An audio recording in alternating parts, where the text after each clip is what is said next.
अगर आप मुझ पर कृपा ही करना चाहते हैं तो एक ही चीज आपसे, हनुमान चालीसा में लिखा है, मैंने नहीं लिखा, हमारे ऊपर आरोप मत लगा देना।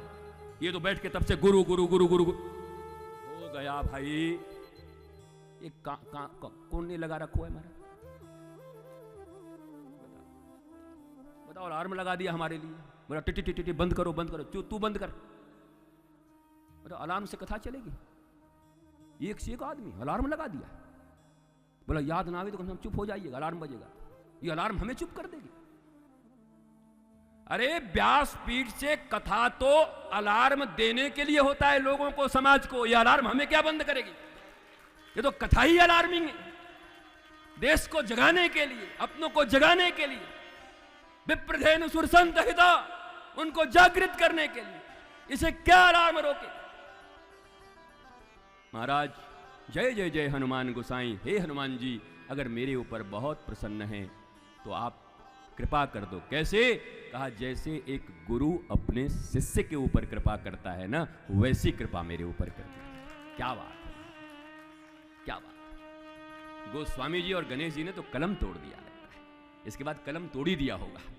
जय जय जय हनुमान गोसाई, कृपा करहु गुरुदेव। और श्री गुरु चरण सरोज रज निजमन मुकुर सुधार। बोला भगवान राम का नाम लेने का हैसियत नहीं तुम्हारा? बोला क्यों? बोला हनुमान चालीसा पढ़ लो। श्री गुरु चरण सरोज रज, गुरुदेव के चरणार बिंद के रज को निकाल करके मस्तक पर धारण करो। राजा रहुगण को भरत, जड़ भरत जी कह रहे हैं रहुगणे तपसा न याति। और क्या कहते? बिना महत्पाद रजोभिषेकम, बिना गुरुदेव के चरण रज के सिवा दुनिया में मंगल कल्याण करने वाला, बुद्धि को देने वाला, विवेक को देने वाला कुछ नहीं। इसलिए रामायण में छाती ठोक के गोस्वामी तुलसीदास भी कह दे रहे हैं, क्या? गुरु बिन भवनिधि तरहि न कोई, जो बिरंची ब्रह्मा शंकर सम होई। हमने नहीं कहा महाराज, गोस्वामी जी ने कहा। हमारे ऊपर आरोप मत लगाना, हमसे मत लड़ाई कर देना। श्री गुरु चरण सरोज रज निज मन मुकुर सुधार। गुरुदेव के चरणार बिंद के रज को मस्तक पर लगाओगे तो निज मन मुकुर सुधार। तुम्हारे मन के दर्पण पर जो धूल लगी है, ये भी बात अजीब है। लोग कहते हैं धूल से धूल साफ नहीं होता, परंतु गोस्वामी जी और गणेश जी कह रहे हैं कि दुनिया में एक ऐसा भी धूल है जो गुरु के चरण से लग जाने के बाद रज बन जाता है, और दर्पण में लगे हुए कालिख और रज को वो रज सदा के लिए मिटा देता है, और दर्पण चमक उठता है मनुष्य का। रज से रज भी धोया जा सकता है, मिटाया जा सकता है। भैया ठीक, उसके बाद क्या है अगला लाइन? श्री गुरु चरण सरोज रज निज मन मुकुर सुधार। अब जाके बरनऊ रघुबर विमल जसु,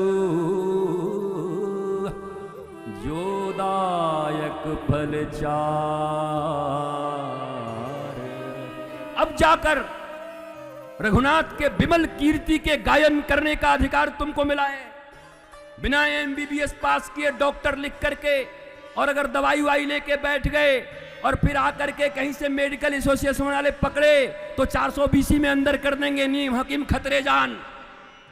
एलिजिबिलिटी चाहिए, योग्यता चाहिए। हनुमान चालीसा में योग्यता लिखी है। रघुनाथ के विमल कीर्ति के गायन का योग्यता किसको है? का योग्यता उसी को है जिसने श्री गुरु के चरण सरोज रज से अपने मन के मुकुर को सुधार लिया हो। और रघुनाथ के विमल कीर्ति गायन करने के बाद क्या प्राप्त होगा?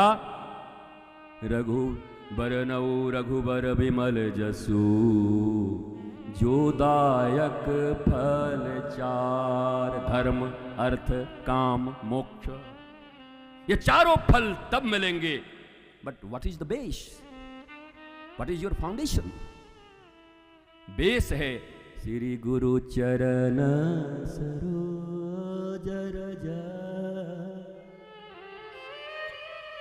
दुबे जी व्यासपीठ पर बैठकर गुरुदेव भगवान की याद आए,